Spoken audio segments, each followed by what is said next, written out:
Kuna huyu Mtanzania ambaye anaitwa Isaya Yunge. Huyu ni mzaliwa wa Mwanza ambaye tumeona video yake imeweza kutrendi kinoma noma kwenye mitandao ya kijamii. Ni mara baada ya kuweza kufunga ndoa na binti wa rais wa Kenya, Rais Ruto. Umeelewa vizuri.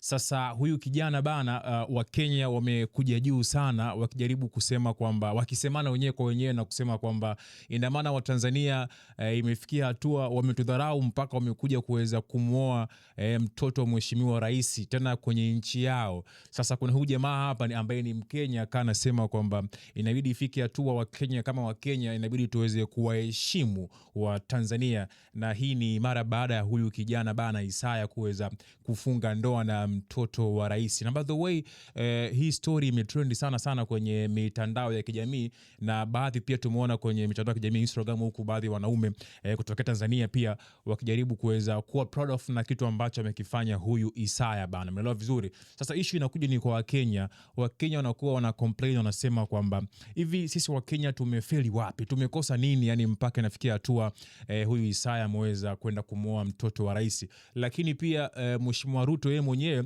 alikuwa anasema kwamba alitamani binti yake kuweza kuolewa na Mkenya, angependa, lakini pia akasema kwamba of course ni maamuzi ya binti na hawezi kumuingilia na hawezi kumpangia maamuzi yake ya yeye kupenda ama kutokupenda. Sasa inabidi tu awe sambamba na mtoto wake. Lakini kwa Mheshimiwa Ruto mwenyewe anasema kwamba kama binti yangu angempata Mkenya ingekuwa vizuri zaidi, kwa sababu angekuwa ametokea kwenye ardhi ya Kenya. Sasa masuala yamekuwa ni mengi sana, wa Kenya visukari vipo juu, kwa nini Isaya ameweza kwenda kufunga ndoa na binti wa Rais Ruto. Sasa huyu jamaa hapa alikuwa anaongea, anasema kwamba inabidi ifike hatua wa Kenya tuweze kuwaheshimu wa Tanzania. Umeelewa vizuri. Sasa nitakuwekea hapa video uweze kuitazama uone huyu jamaa the way jinsi ambavyo alivyokuwa anazungumza kuhusiana hii issue.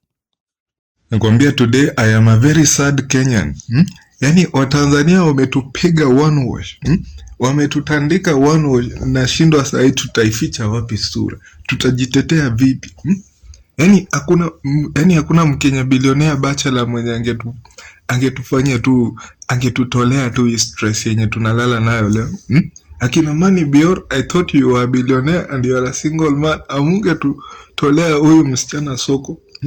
Now the man is going to Tanzania. How are we going to defend ourselves kwa hii vita yetu na Tanzania? How are we going to defend ourselves? Sasa itabidi sasa tumesurrender because we are going to be in laws with Tanzanians. Now they are going to win. It is not a fair fight. They have cheated in this war. Tanzanians sasa wameshinda. Sasa sisi tutajitetea aje? Because now they are becoming our in-laws and we are not going to fight our in-laws. It is really hurting as Kenyans today. Wa Kenya tumeoshwa na wa Tanzania. We have nothing to say. Leo hata hatuwezi ongea. Hatuna mengi ya kuongea. Ndio ujue Tanzanians are humble people. Hata wasemi kitu wamenyamaza, but ingekuwa ni Mkenya ameenda akachukua msichana wao wa Samia Suluhu huko Tanzania. Hii nini wa Kenya wangekuwa wametulia sahi. Tanzanians are really humble people. Yani Tanzanians ni mashaboy kutuliko.